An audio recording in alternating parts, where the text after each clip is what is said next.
Welcome to our 938 podcast. Thank you for joining us today. I hope you've been watching us over the past few months as we've had other podcasts from things from around the world, introducing missionaries to you, introducing different countries and the needs that they have, and also the mission office of the Baptist Bible Fellowship and all the services that we provide. I'm John Konnerup, the mission director of the Baptist Bible Fellowship, and this week we're going to talk to you about our advanced mission training. This is a week in the year that we really look forward to, and our office is excited to host. We do this every year in July, and this is a time when the missionaries who have been approved within the last year or even this year to come and do some of the final training before they go out to the mission field. And so I want to share some things with you about that. But also I want to introduce to you a missionary couple that's with me, Jared and Haley Paiz. Thanks for joining us here today. Thank you. And what field are you all going to? So we're heading to Costa Rica. Costa Rica, good. And how long have you been on deputation? So we were approved last May, so a little over a year now. Okay, a little over a year. And you've already been through 1 week of training last year, and you're doing the second week of training this year. Yes, sir. And so our training basically has a fourfold purpose. One of the purposes is that we would instill and encourage and help them understand the philosophy of the Baptist Bible Fellowship, and that's evangelism, discipleship, and church planning. And so, Jared, you've known that, Yes. And you've been around the fellowship, but also you understand that's our philosophy. What do you think about evangelism, discipleship, and church planning? I mean, I think it's at our heart, and I think that's something that we grew up with in our church, just seeing on a local church basis, and I think that's one of the things that was ingrained in us, and even as we went to Mission University, it came through, and then even now into the BBFI missions program and what we're doing, that's just been a part of it every step of the way. And a second reason is so that we can complete the screening process and the training, the final training that we have, which is this week. So they go through a lot of screening. We put them through an application process. We call references. We talk to their pastor. And then they are interviewed by pastors. So they've been through all of that process. And this is just basically completing that for our training. And then the third thing is to build a relationship between the missionaries and the mission office. So this is a time of spending time to get to know the staff. And Haley, I'm going to ask you, how has that been for you to just get to know some of the people that are behind you? Yeah, it's been tremendous. Getting to sit down with each director and their wife and with our family, they've just really poured into us and gotten to know us and taken the time for that. And it's meant a lot to us. Well, good. And so you get to hear from different presenters. We have some missionaries that come in, we have some pastors that come in, and then our staff. But I know one of the things that the women really like is when the directors' wives come and they give you that really personal attention. Mm-hmm. Yeah. Speaking with Michelle Garrison and Pam Konnerup, it's just, it's extra special to hear from someone with a little bit of wisdom and a personal take on the topic. Yeah. Good. I hear from ladies afterwards that those were the sessions I really, really enjoyed. So what about you, Jared? There's a couple missionaries that come in. They've been there and done that, right? So They're talking about different things. How has that helped you hearing from missionaries? For me personally, it's a huge blessing because from the outside, these guys are our heroes. And when you get an opportunity to sit down and talk to them, they're just real. And they're wanting to do ministry just like we're wanting to do. And they've been there and they've done it. And so one of my favorite things is them just giving you the resources that they've found over the years. Yes. And then giving you those and saying, hey, these worked for me. Maybe they'll work for you too. And just any little bit of wisdom that they have, just giving that to you. So you're like, okay, I've got something to go off of now. Mm-hmm. And so that's been huge for us. Good. And then the fourth purpose of this is just to equip our missionaries, you all, for deputation and then also for arriving on the field. Yeah. And so we basically have a 2-week training. The first week, our missionaries spend time learning about the mission office, learning about the financial reports. That's an exciting thing, isn't it? And how to fill those out and keeping records and receipts and all that. And then spending some sessions on deputation. Was that helpful to you, just hearing some things from our staff and those of us who have done it before, just to help prepare you for deputation? 100%. I think that's one of the biggest things that we loved about that first year. And coming in, there were some nerves. Yeah. And so, because you don't really know everybody there yet, and you don't really know what you're going over throughout the week. But as the week progresses, you're like, okay, we can do this. And one of the things that was told over and over again is, we're giving you a lot of information, but if you have any questions, please reach out to us, whether it's email, call, drop by, whatever it is. And I feel like this last year, I really put that to the test. Yes. And done all of it. And what I loved was, whether it was the directors or any of the ladies working in the missions office, they were always there to help us. And that was just a huge blessing to us. Well, good. And that week is to also just get you ready for being in churches. Yeah. And I know you have some children, and so you've been on the road. How has deputation been for you all as you've traveled around the country? Well, I think it's gone really well, and I think we have had a great advantage in being well equipped by the missions office, truly, in all the things that we've experienced. There were sessions that you could tell were very intentional, very thought through. The different people that were brought in, they really kind of poured into that time and to better prepare us. So that was the first year, or we would call it year one or track one, and that's just getting started. And hopefully alleviating some of the nerves and what in the world am I doing kind of thing. Yeah. How do I start and all that.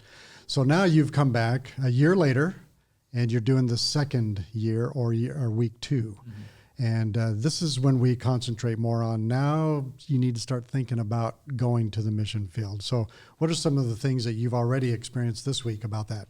Even though it's a new building, a new facility, it's all the same people. Right. And we also have that fellowship time of just all these missionaries that we've grown in friendship with over the last year and just doing work together. So that's been great. But also just the practical stuff that I'm excited to implement when we get to the field. And just the knowledge of, hey, that first year, for me, one of the biggest things is that first year, language is your ministry, us learning that. And it's one of the things that we've been telling churches as we're on the road. Like, our first goal is to learn the language. Yes. And for the mission office to come behind us and say, hey, this should be your first goal, has been a huge blessing to me and I think us, and something that we look forward to doing. So you're going to go to Costa Rica, and definitely we'll have to learn Spanish, right? Yes, definitely have to learn Spanish. Yeah. And they do have a language school there that you'll probably attend, or some kind of language formal training. Is that right? Yes, we'll spend that first year-ish in language school. Yeah, good. In fact, there's I don't know if it's the same school, but we've had a lot of missionaries even from other Spanish-speaking countries that go there for the training. Yeah, I think the majority of the ones that I've talked to, we've all gone to, or we are going to the same school. And so that's pretty neat. And so you're in track 2, and there's a number of things that we cover over the 2 weeks. But one of the things that I like about this system is that when you're in year 1 and you're not sure what's going to work on deputation or what to do, you have people who've been out there for a year that come back for the second week, and you get to talk to them. Hey, what did you try? What works? What doesn't work? And now you're in the place where the new ones are coming to you. How have you seen that? Well, last year was a huge blessing. I mean, just genuinely talking to those missionaries and what works. How do I make these calls? What do I send emails? Do I make phone calls? Whatever it is, and you got to mix results, and that was really helpful. And it's been neat to share some of that wisdom this year with some of the ones that are starting out as well. Some of them just hit 1%, which they're like, oh, we're only at 1%. I'm like, no, that's amazing. Yeah. That's huge.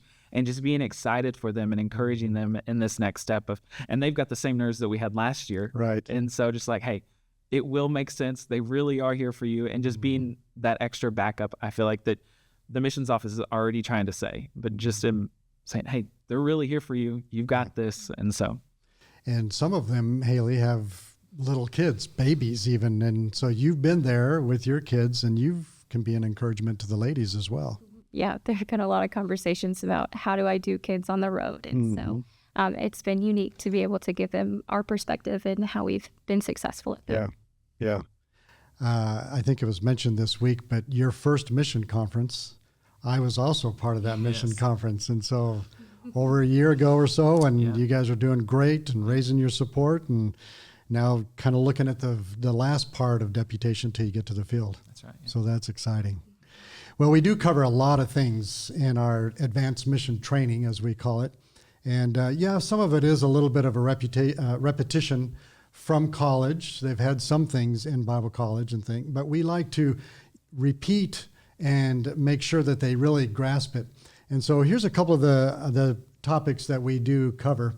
First of all is the operations of the mission office. How does the office operate, and what are all the services that we provide?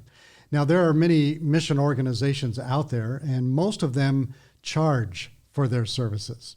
We are one of the few, if not maybe the only, that does not charge for our services. And so we share about all these things that we do for the missionaries to encourage them, and yet we do it at no cost to them. So here's a couple of things that we do. Of course, we talk about financial reporting.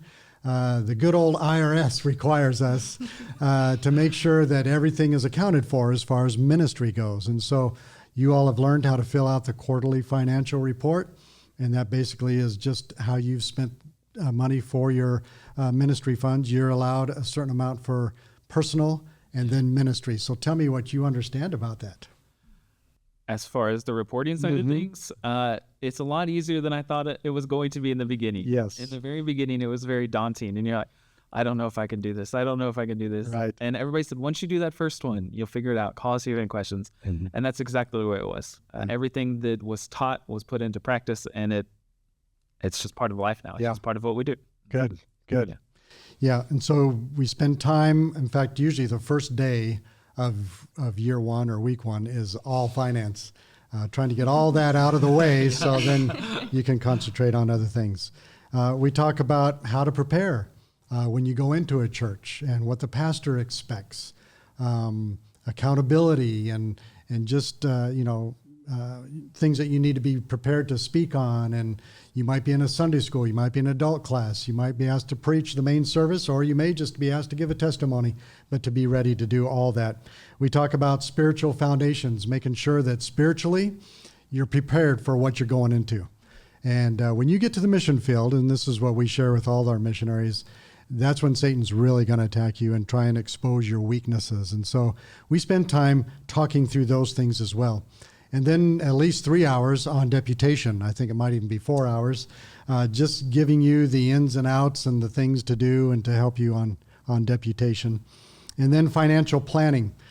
We spend 3 to 4 hours on thinking about a budget, financial planning.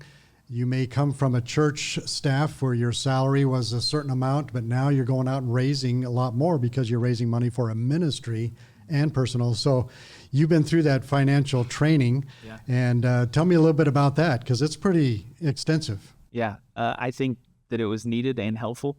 And also just even how to explain to churches the ins and out of why we're raising so much. Because at first when you let them know how much you're raising, they're like, well, I only make this much. And just learning how to graciously explain, like, this is what we're doing this for.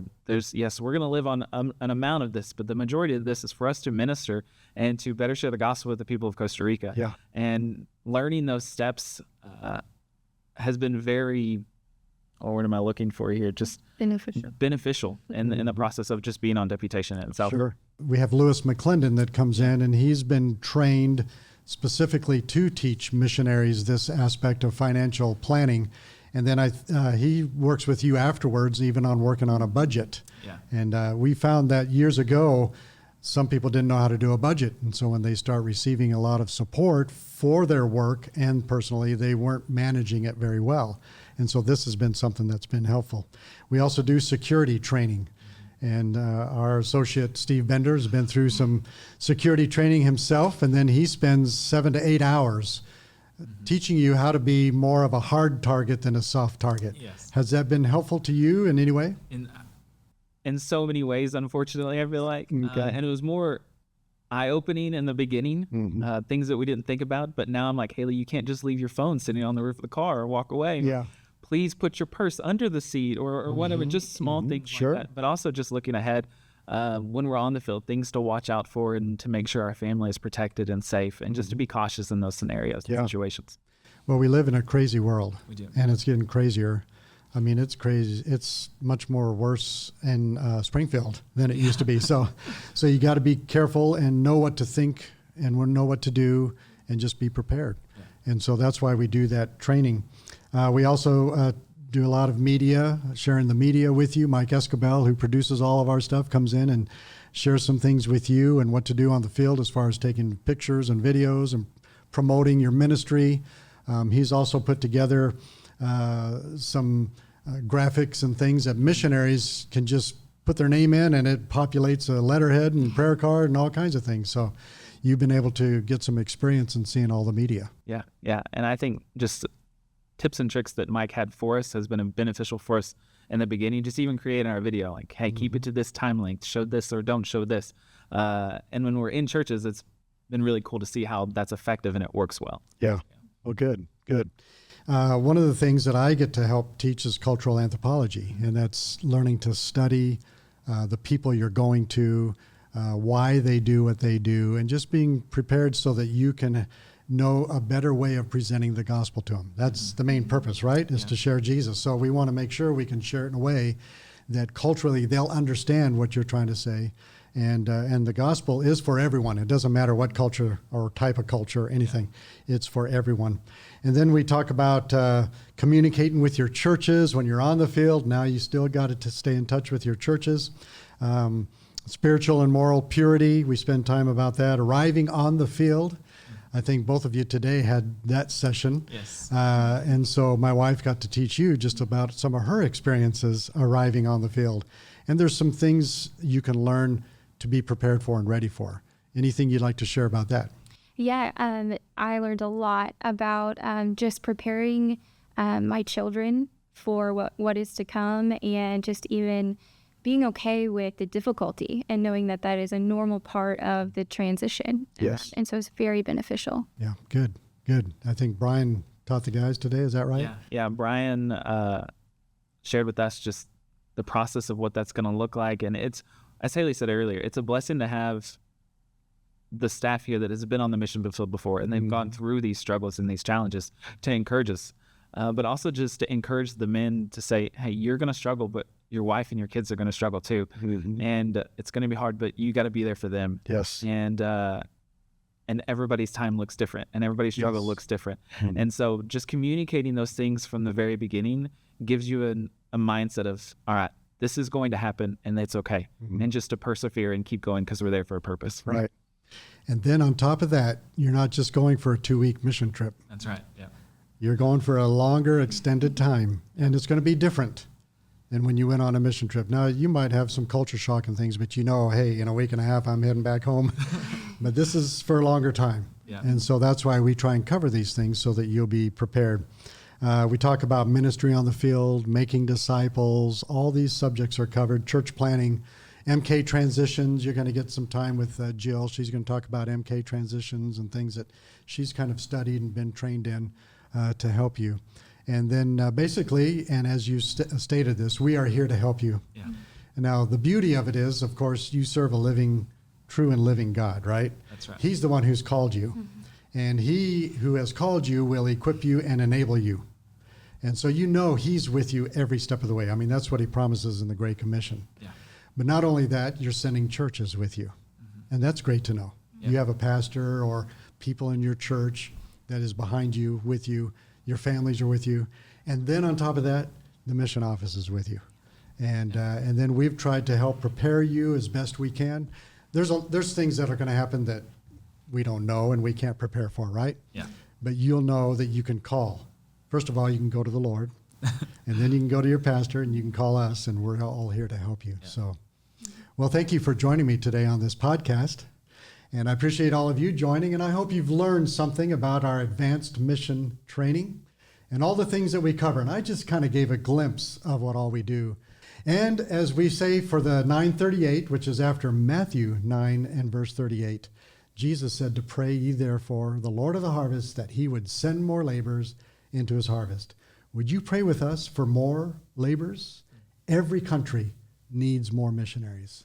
And so pray with us that God not only will call missionaries, but those who he calls, they will answer the call and say, here am I, send me. Thank you very much, and God bless you.